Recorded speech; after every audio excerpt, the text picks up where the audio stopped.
kulegeza 42 Majidwe Atumwi chapter number 2 ndime yake ya 40 kulegeza ndime ya number 42 ndidzawerenga chichewa chalero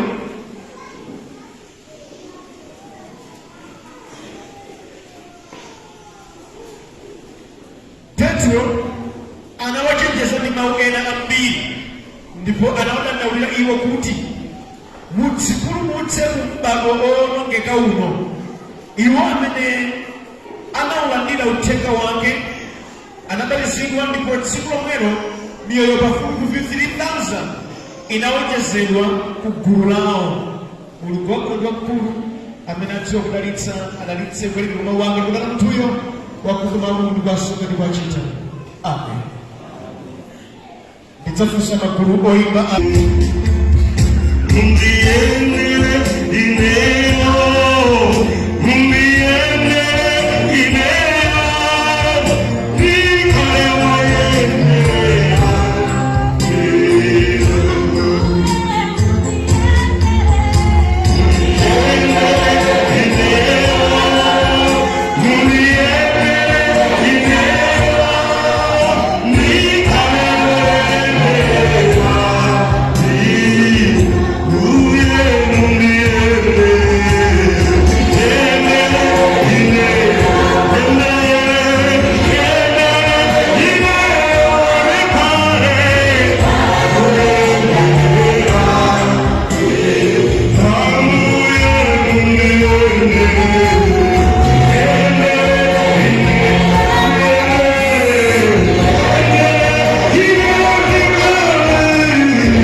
kuchokera ku Chayambu.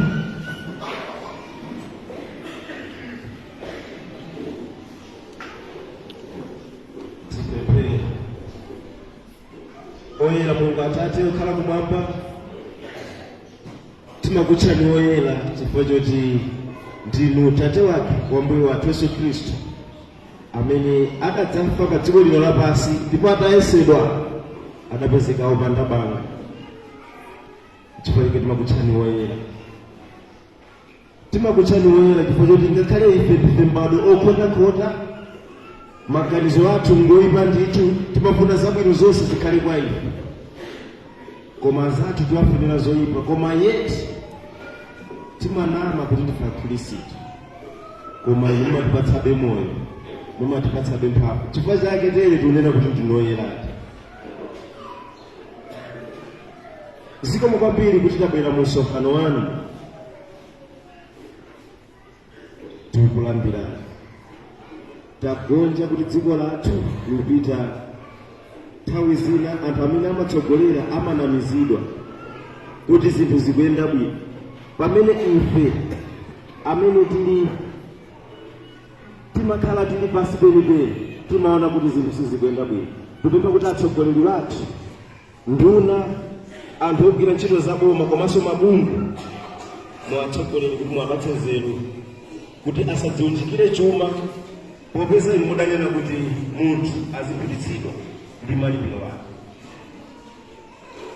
Tipempherera mpingo wa CCP Nkoma Sinodi kuti anayonso ndi nthawi yanu muyimbale ikamachita zinthu zikamuopa inu osaopa wanu. Tipempherera mipingo yosiyanasiyana kumenenso anthu asonkhana akutchula dzina lanu, popeza inu mudanena kuti pali awiri pali atatu inu mukhala nawo momwe moto lukupepaso kuti ife topa madera osiyana-siyana mukulera. Ife ngati achita mata mukupepana Atate wathu, monga mudanena pa Efeso 6, tiziwamvera makolo athu, tiziwalemekeza kuti zabwino zizikitwere popeza nchokuta ndithu nthawi zina tipata zokuta zimene timakumana nazo, komanso kuwapempha makolo azikupempherera popeza ife ndiochimwalichi monga machitira Yobu. Vana vake akaechimwa iye amapinda kudzibalula kwakupempherera vana vake. Ife achinyamata makolo azitilangiza kumapemphero kuti moyo wacho ukakumana ndi zovuta, nthawi zina sitimvetsetsa kuti nkhondo iyi kodi tingathana nayo bwanji, koma inu popeza pamene mumadziwa kuulula mavumbulutso kupempha kuti mutithandizire pa zimenezi. Kompana kupambana kuverenga ndikosavuta chifukwa anthu ambiri amayerenga, koma kumasulira kumafunika kuchokera kwa inu. Kupempha mukhale naye mtsogoleri mumudzozi amene alamulira chichewa chimene ife timalapa, chifukwa ifenso tidapezera chichewa chomwecho, tikakulira mu chichewa chomwecho. Sicho chinomasulira kuti azitagauzira chilamulo china, ayi, koma icho chilamulo chacho. Kupempha kuti mukhale naye. Kupempha zonsezi kudzera mdzina la Yesu Khristu amene ndi mpulumutsi wathu kuchokera lero nthawi zonse.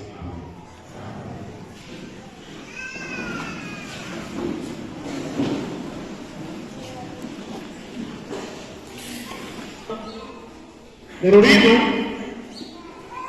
tilingalire pa munthu onena kuti kodi ndikhoza kupulumukadi ku m'bado okhotakhotawu? Ameni. Kodi ndikhoza kupulumuka?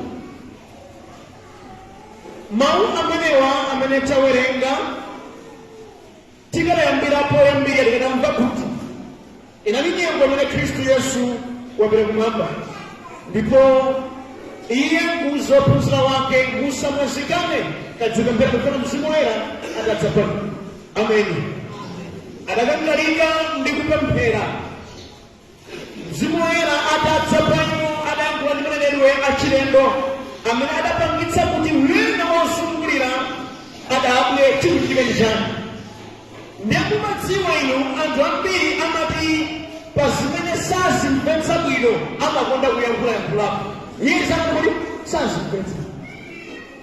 kukonda kuyankhula pasizozala kuti sazimvetsa ndawo zinazo sazidziwa koma bise ufunafuna kuti azifotokoze ena akuti awawaledzera vinyo wake walero mwachisomo Mulungu adamutuma Petro tayankhula azindikiritse kuti ichi ndi chimene kalero chidanenero kale atafotokozera nchiyambi chitika wena adalasa mtima mpaka nakunena mawu tsono mmene mafotokozera tadzipesa kuti ife ndife ochimwa tikhoza kutani adawalangiza lapani nakhulupirira Yesu nabatizidwa olembanenetsa kuti anthu pafupifupi 3,000 ndi amene adaonjezereka nawo alapa mtima abatizidwa.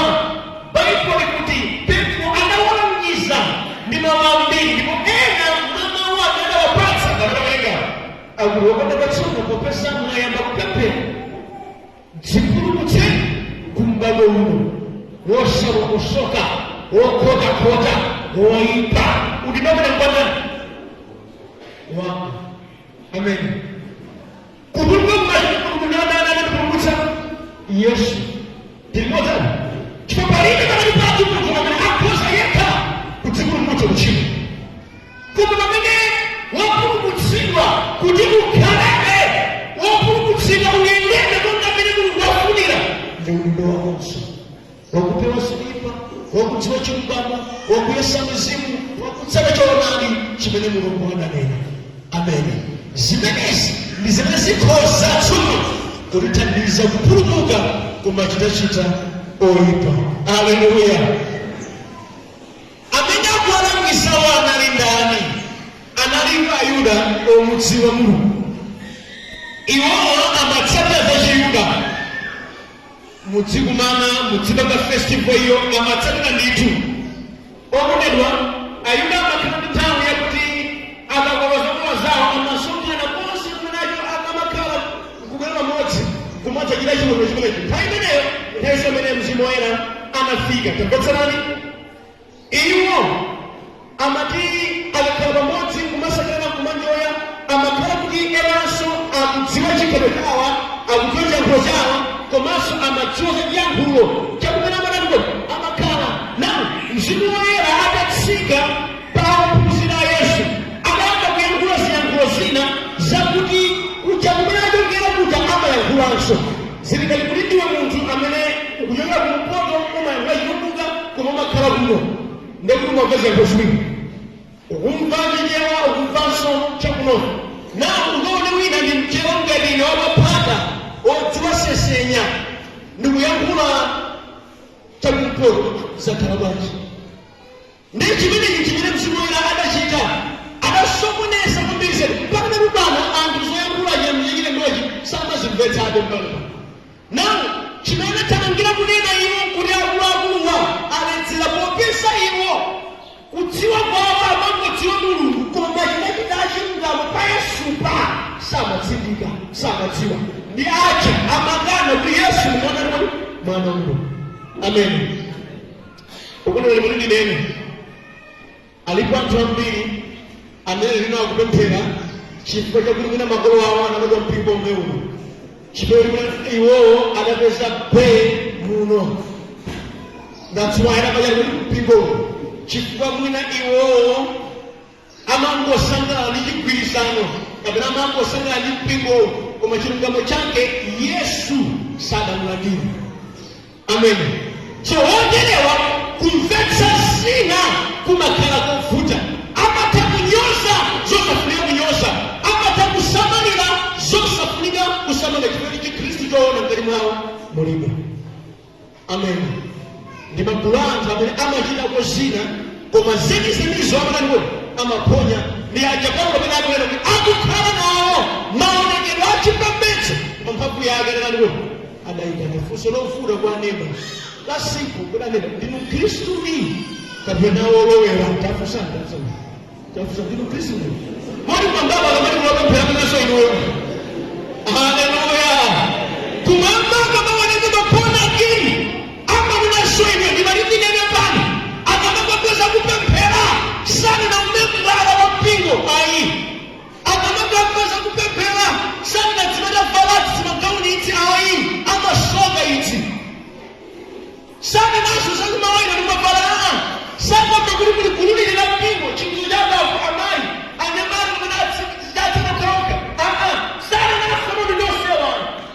so much to me to Yesu Kristo mtenda. Amen. Hallelujah. Ayuda amasema lyo bibolinda lolo mu Yuda muluguma mutsiwa. Popesa ineyo ndimatiriza jibu Yuda sanga zili bwino. Koma no ntawini sizidaijonjo anazindikira kuli sada kozo. Tabetsana. Muntu amene akango yamba sangu Yesu. Koma zakipumu za Yesu sasa mbeta. Ama konga defendi sopanda pake. Ama yankula sopanda pake. Saji la moenea chitanso ni apa pamene iwo. Aba ona ena yankula magilimu. Ada sindikira. Ada nyosa. Sada jimbeta. Fusolani. Kwa nenda so mujangwa kama ni masigi mujangwa nabi. Ori zangu Yesu mumazimvetsa kufika na pano kafani mumazimvetsa zangu. Hallelujah. Atafuza mumazimvetsa kifani nene aliponena mpaka na pano akukula zangu bega samvetsa aliponena akukula panopa zangu kila kifundo samvetsa zangu lalikira samvetsa tikadaga mnyana ndiso panda pake leo chipowena sana ngoni sangu. I remember msakaza mbuyoso na ulicho kulea jibo mbetu amari betu na maombi. Haleluya. Ukakana mwe kama pasi suti wa jibo mosoko. Haleluya. Mtana tazalake Mungu alani alemegezeke na uli nikereja sini zojani chimo langa nchiani unena guri haleluya. Kuma mjana ndo mwenye alimtema.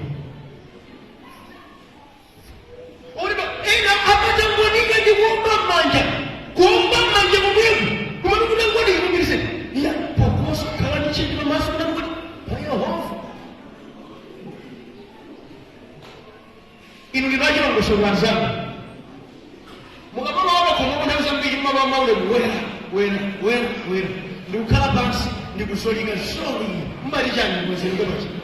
Tafadhali mwenye solika bachi marijani marijani. Ona mopesa mudambi.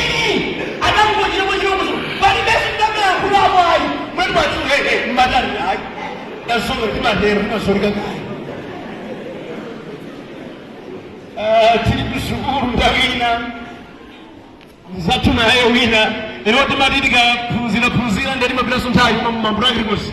Mbeno ntayo beba kwa mbili kushukuru kwa matawili mabwela kwa nde muzika wana sima mwana mbali mwaka siwona nde mzatu na ewi na good ase ndaina ake basi nilindi man of God ya wanatawili gani nde basi man of God ya kabempera nde anabempera kuchakuje adamu bempera ye ngambo mzulu wa baada kasi kwa masu ya huko kwa ngoma Aweza kuenda mgunu na baria Yehova Mungu tisimte Yehova tumajuka bakunu awina ngati nini osai ngecha kubaba awalidi nene ba nani yangu bempera hadi ya sepai kapeta ile alimu mnono sai tsale ama kudala kwa mlaji kaja muso boneza mama nataka kuzogo Mungu bwana kuzogo Mungu sawa Mungu paisika tu yang berapa? Cari masalah tu berapa? Mungu berani. Mungu berani. Mungu berani mengenai kamu musuh. Saya simpesa. Jadi mari kita ini Mungu saya simpesa untuk makanan. Amin. Amanyosa, sosa kuliga kunyosa. Sasa malira, sosa kuliga kusamari. Makanan. Ada pecahan. Kisomo cha kule kulisaka walengeo kuanza kwa haleluya.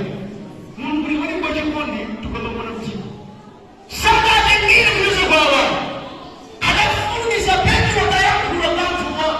Ndipo Petro anaoya kwa ndipo kisomo ndishi.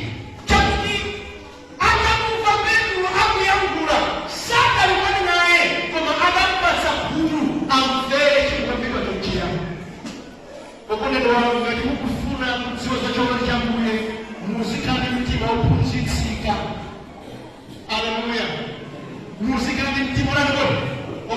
kutsika. Petro anafuna kuoza chindunji uyu ni Kristu Yesu uja kuda kupaini uja tamvani sidaletsera ife iya udakali mawa kwa masajilika izi kuisi mwelilitsa mawa Mungu aja yowe akanena kale msimu wayela watilika pa ife ndisimenezi kubaruchi wani sisa ife soka lai omaso izi zikoza kukunza dini nomu.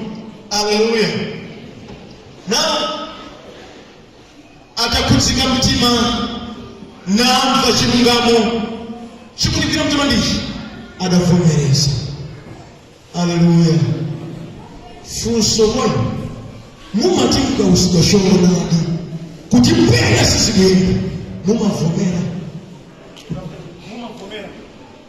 yafusana mumavomera takapeseka pena sikali mumavomereza chondikira mtima ndichi atatsutsulidwa atatsuwa chonani atasindika ulama timayankhulalicha ndibodza timamambasija sisona anthu atangonena yeti vuto linalifeyo mawu amene Petro wayankhula ndi mawu achilungamo amene ndamvetsetsa tsopano akufunsa funso tichite chiyani amene inu abale ndimalidinene pano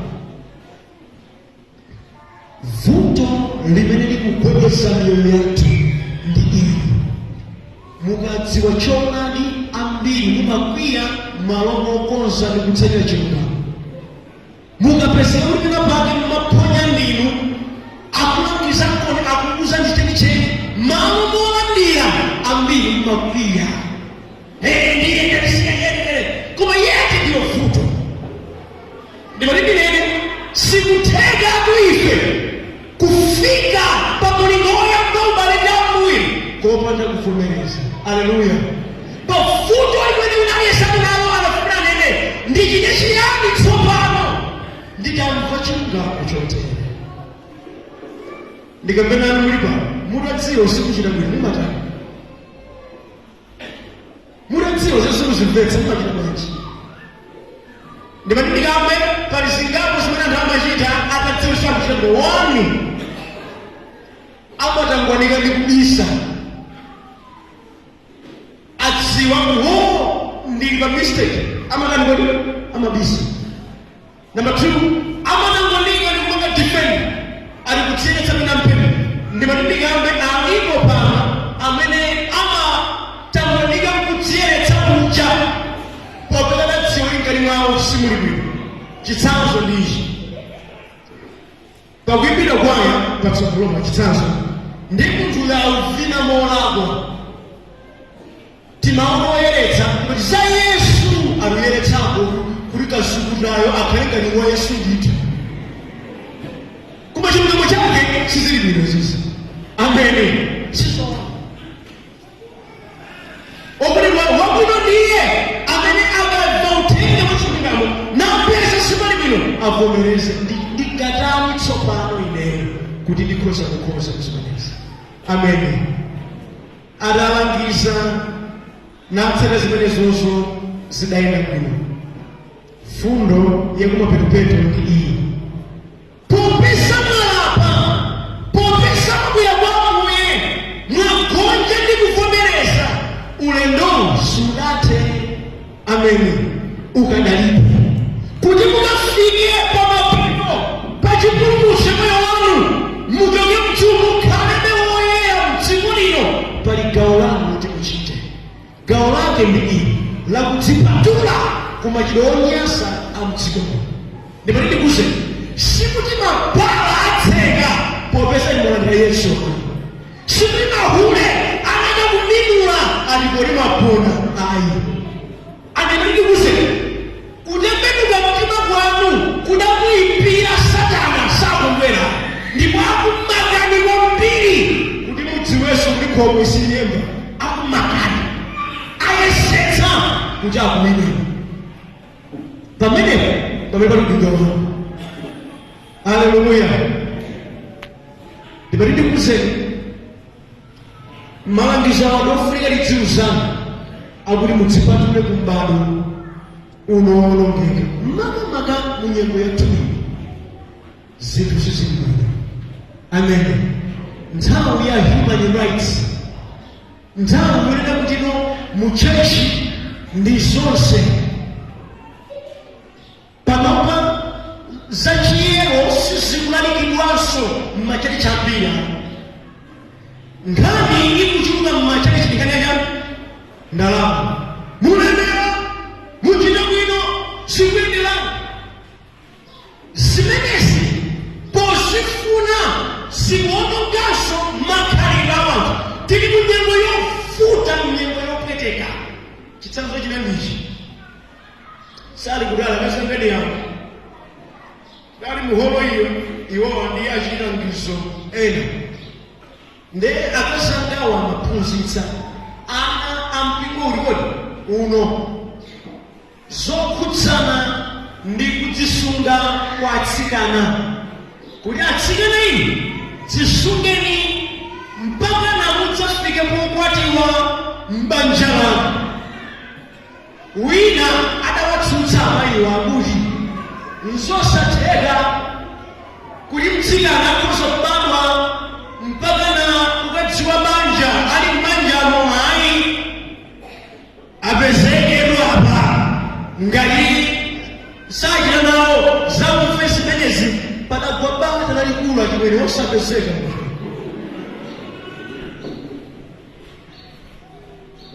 Inu mukuli mwana wanu ndi mwana wodalirika, koma iye maganizo ake adama adakutira kale moyo wake.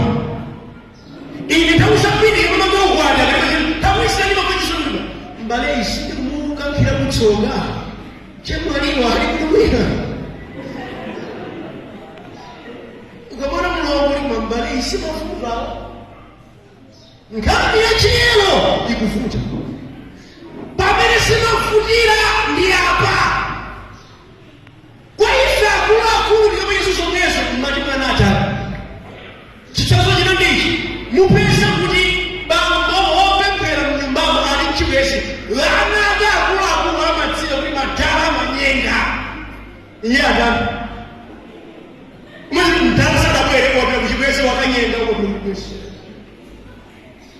Ayinga mbatini kukapiri akulu ena iwo ndi mwana wawo amayira chibwezi kutsena mmodzi.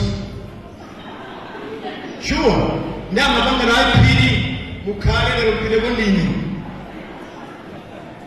Tili mumbado khona umene nkhani ya uchimo singayofusaneba zilipena paliponse ngakhale mchali chikumo zimachitika zauze ndi zoyipa. Kodi mukhoza kupulumuka inuyo munkhawa limene limaninene tikuyamba dongoso la mkhala pakati tidalusa akuwapingwa mbiri ndi nkhani ya zibwezi ndikitaka. Nthawi zambiri amati akuona kuti temu yawo ya mkhala pakati kupita kumapeto amapeza adi okagwa naye azikatula udindo mukulu anati kuti wakwatimamirana anampeza di nthawi zinachonga patala. Tili nawo mumpingwa asimayi ochatuka osaopa munanu wanga chikuti chikumanyi tigwire kono akira muno ndidakumapo ini kumva ndithu amayi ena kunena mkhala pakati awana asimayi azathu mphongo imakaso mzimayi. Tili mumbado wokhona mbado wachabe mbado woyipa kupeza mfuso wanga kwenu mupulumutsidwa mumbado umene mupulumuke mudzigwirabe mbado umene kunamizana kulipena paliponse. Kodi mukudziwa ndimanena kwenu nena kuti ineyo kuti ndidzikunamizana sinkhani yovuta apa amene muruma muvuta silingachita sosowa sinosena mukuli apa mabanja amungu ngakuno bwino sosofika somenyeriso kwa masiku ano zakhala ngati fashion. Masiku ano kuchita zoyipa kukhala ngati ndiye udolo.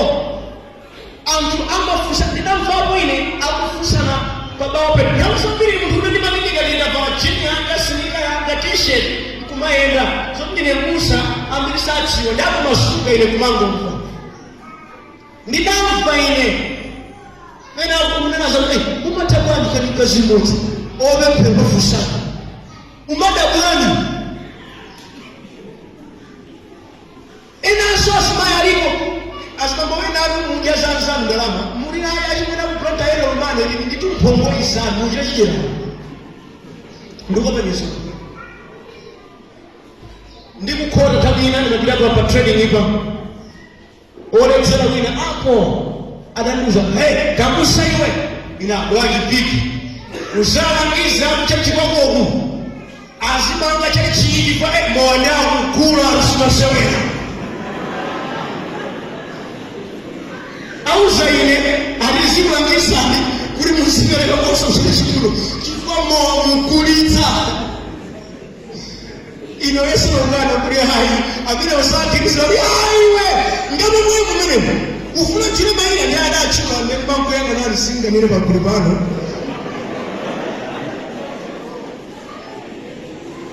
okondedwa wotero amayimirira kurera mawu ndikhulupirira mulungu atate chikumu mtima alibe funso langa kodi mupulumuka kwa anthu amene tili mu dziko limene kale ife kudziwa za kumene dziko limayendera ndimadziwirira kuwa kale lero lino akhalisa amalifunsa mafunso ofuna ophunzira ku sukulu social studies anadziwa kale zambiri zili maganizo awo ngolapita lero lino mabungwe okagawa kulera ku sekondari ngambiri mwana ali ku sekondari akupatsa kulera mkwachani mupulumuka kodi mupulumuka ndemana kuti zipulumutseni kumbada uno ndi udindo wanu ndikumaliza mukhoza kudzipulumutsa bwanji na mawani mungadziwa choonadi ndi kuyilondola maona mtima ameni choonadi ngakhale chionene ngati usimwale ngati ukape koma ngati mwadziwa choonadi chokuthandizani gwiritsani musafune kuti anthu akambeza inu ngati mdolo mupweteka ndikapena nanyamala zange mukadzana makusonenaja asisa matumba aja makasi kala dali mashasha amene ajagadakwe ali kusukula nana anthu ofuna komalizeni lero zosena zake alipekena kalikonse koma iwo amene adadziwa ine kwanga ndikophunzira sinaso kutsogolo lero ine mabwana mukadziwa choonadi chakuti yesu ndi mpulumutsi yesu ndi wamphamvu yesu ndi thandizo tsana amene mupulumuka koma ngakhala wanthu ofuna kuti ena akuti ameni siziyenda ameni